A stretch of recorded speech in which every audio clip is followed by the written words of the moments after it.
Assalamualaikum warahmatullahi wabarakatuh. Waalaikumsalam warahmatullahi wabarakatuh. Gimana kabarnya anak-anak hari ini? Baik, Bu. Masih semangat? Nah, Oke, karena tadi ada siswa yang tidak semangat, mungkin Ibu akan memberikan ice breaking supaya anak-anak semangat untuk menerima pelajaran yang Ibu guru sampaikan nanti. Oke, kita tepuk semangat dulu. Tepuk semangat. Semangat.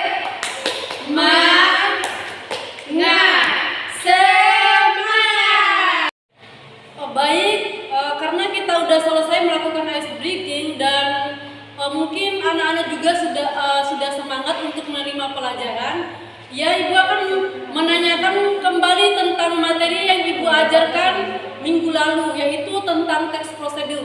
Mungkin dari anak-anak ada yang masih ingat apa itu teks prosedur? saya, Bu. Oke, baik, kepada Ananda Nurfatana silakan menjelaskan apa itu teks prosedur. Teks prosedur itu adalah langkah-langkah atau cara membuat sesuatu seperti membuat makanan, membuat anyaman, dan lain sebagainya. Oke, baik, terima kasih Nurfatana karena sudah memberikan penjelasan tentang teks prosedur. Baik, berarti anak-anak sudah ngerti semua ya, sudah bisa semua ya mata pelajaran yang sudah Ibu kasih kemarin. Iya, Ibu. Oke, baik, karena anak-anak sudah bisa pada materi sebelumnya, Ibu akan masuk ke materi yang selanjutnya, yaitu materi puisi. Mungkin dari anak-anak sebelumnya udah pernah mendengar apa itu puisi atau kata puisi tersebut. Sudah, Ibu. Sudah, Bu. Ayo, kepada Nur Azizah, silakan mengutarakan pendapatnya apa itu puisi sepengetahuan Nur Azizah itu sendiri. Kepada Nur Azizah dipersilahkan. Baik, Bu, menurut saya puisi adalah susunan kalimat dan diksi yang menyimpan makna khusus di dalamnya. Karena di dalam puisi itu orang-orang bisa menyampaikan apa yang ingin mereka sampaikan dengan kata-kata yang indah, Bu. Mungkin hanya itu, Bu. Baik, pendapat Nur Azizah sangat luar biasa. Saya ucapkan terima kasih kepada Nur Azizah karena sudah memberikan pemaparan tentang puisi itu sendiri. Mungkin ada yang lain lagi selain Nur Azizah? Nggak ada, Bu. Oke, anak-anak, udah benar apa yang disampaikan oleh teman kita Nur Azizah Maulida tadi. Nah, di sini Ibu akan menjelaskan lagi apa itu puisi. Puisi adalah suatu bentuk karya sastra yang banyak disukai oleh orang, yang menggunakan bahasa yang indah, yang sifatnya di dalamnya imajinatif. Itulah pengertian puisi. Perlu anak-anak ketahui bahwa di dalam puisi itu ada beberapa unsur, yaitu ada 6 unsur dalam penulisan puisi. Yang pertama adalah tema, yang kedua diksi, yang ketiga gaya bahasa, yang keempat citraan atau imaji, yang kelima irama, dan yang keenam amanat. Ada yang tahu apa itu tema?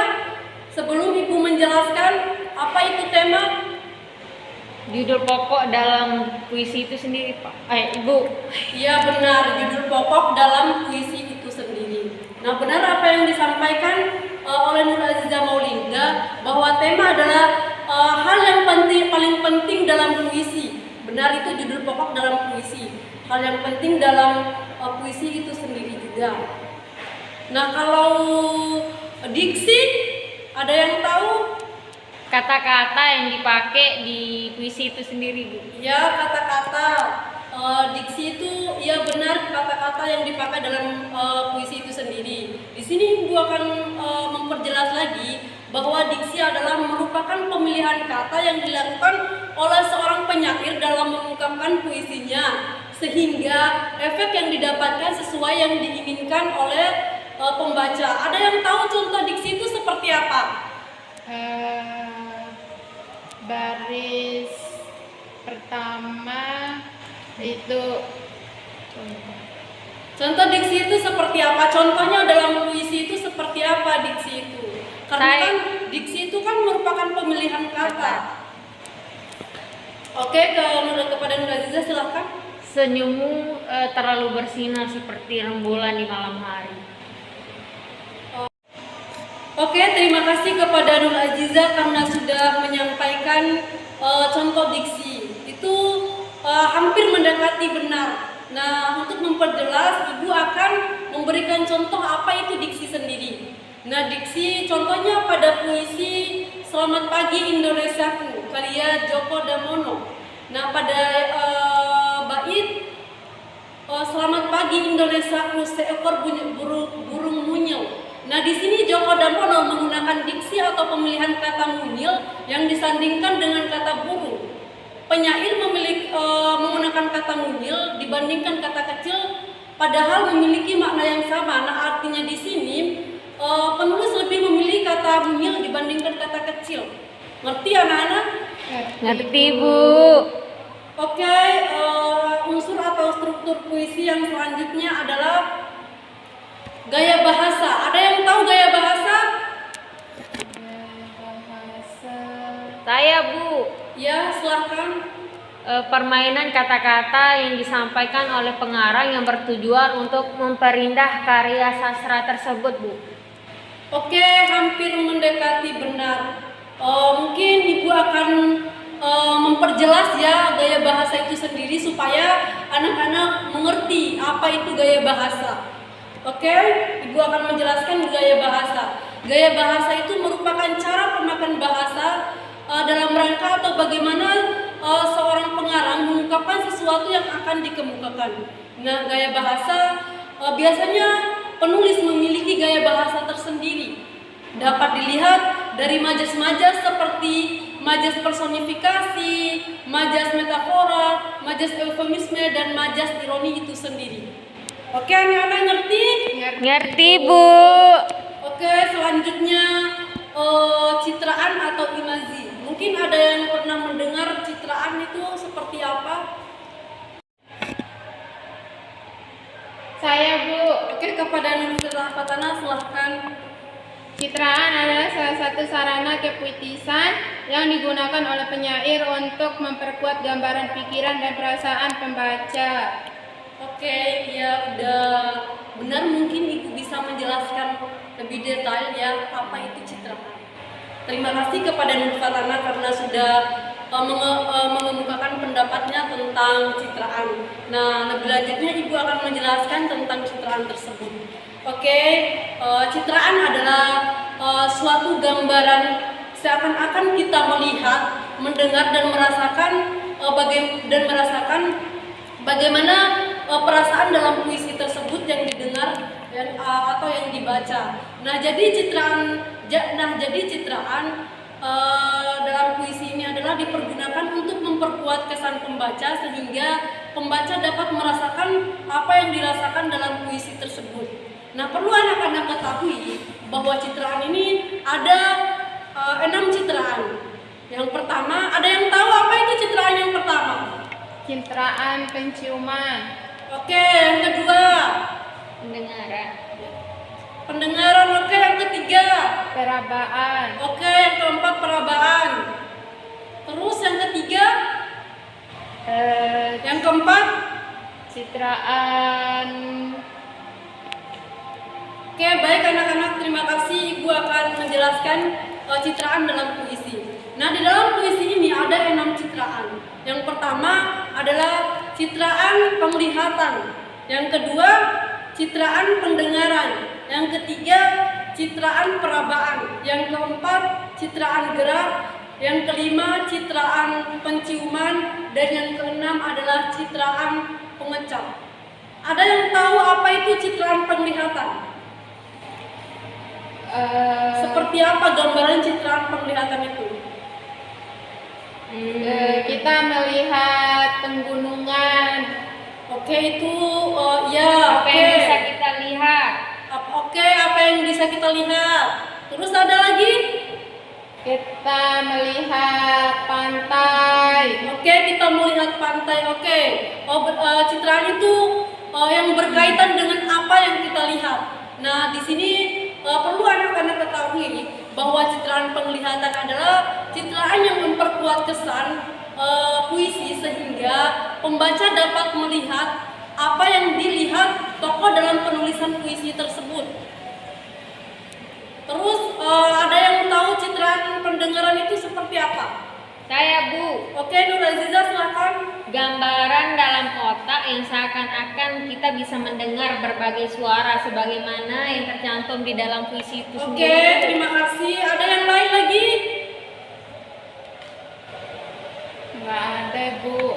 Oke, itu sudah benar apa yang disampaikan oleh Nur Aziza bahwa citraan pendengaran adalah citraan yang berkaitan dengan indera pendengaran kita itu sendiri.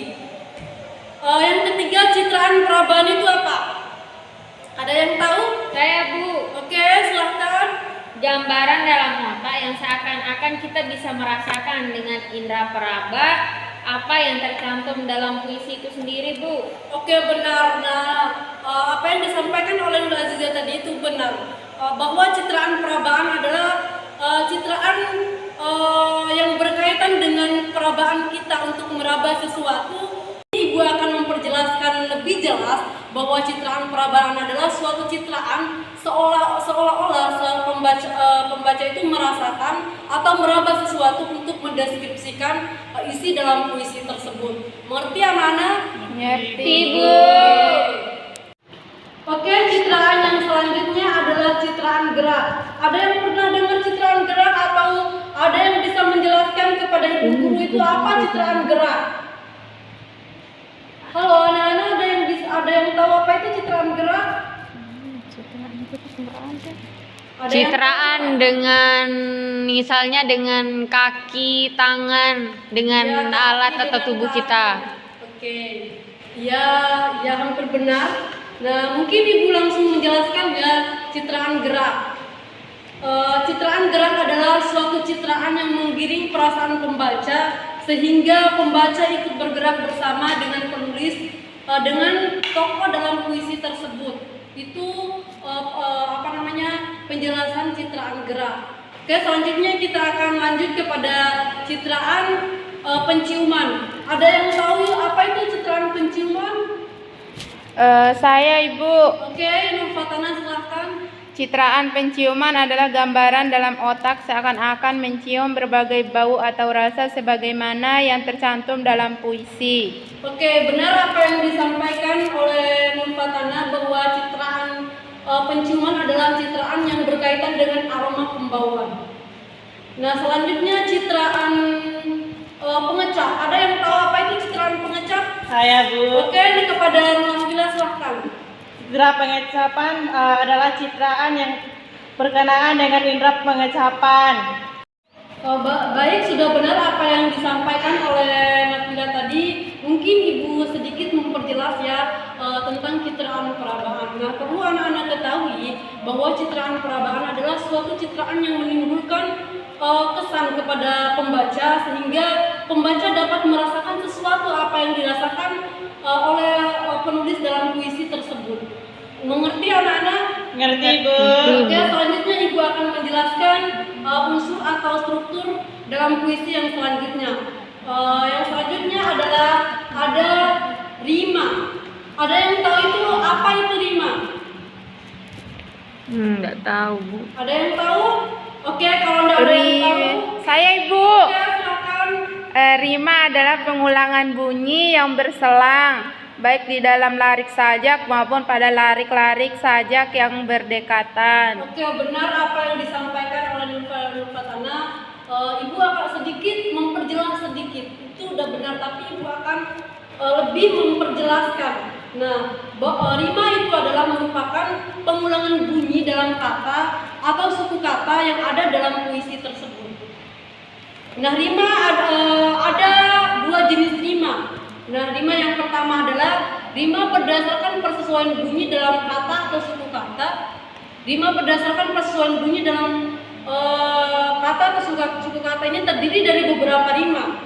Nah, yang pertama adalah rima penuh, yang kedua rima mutlak, yang ketiga rima paruh, yang keempat rima aliterasi, yang kelima rima asonansi, yang keenam rima konsonansi, yang ketujuh rima disonansi, dan yang kedelapan adalah rima rupa. Nah, rima jenis yang kedua adalah rima berdasarkan letak kata dalam baris kalimat. Rima berdasarkan letak kata dalam baris kalimat ini dapat dibagi menjadi 3. Yang pertama adalah rima awal, rima tengah, dan rima akhir. Oke, yang struktur atau unsur puisi yang selanjutnya adalah amanat. Mungkin dari anak-anak ada yang tahu apa itu amanat? Saya, Bu. Oke, silakan. Nasihat yang terkandung di dalam karya sastra itu sendiri, Bu. Oke, itu sudah benar.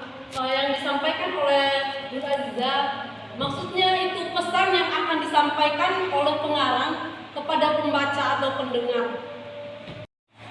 Anak-anak sudah mengerti? Ngerti? Dah, Bu. Oke, kalau udah ngerti, ada yang kalian tanyakan? Nggak ada, Bu. Oke, kalau udah ngerti dan udah ada yang dipertanyakan, sekarang Ibu akan memberi tugas kepada anak-anak untuk menulis masing-masing puisi. Ngerti? Izin bertanya, Bu. Oke. Puisinya masing-masing satu puisi atau lebih dari satu, Bu? Satu puisi aja, bebas sesuai dengan apa yang kalian mau. Kasih, Bu. Izin bertanya, Bu. Berarti tema yang mau kita pakai itu bebas? Iya, bebas. Oke, dapat kita simpulkan bahwa materi puisi itu adalah materi yang berkaitan dengan karya sastra, akan tetapi memperhatikan unsur-unsur atau struktur yang Ibu sampaikan tadi. Mungkin itu saja materi yang Ibu bisa sampaikan. Sekian, wassalamualaikum warahmatullahi wabarakatuh. Waalaikumsalam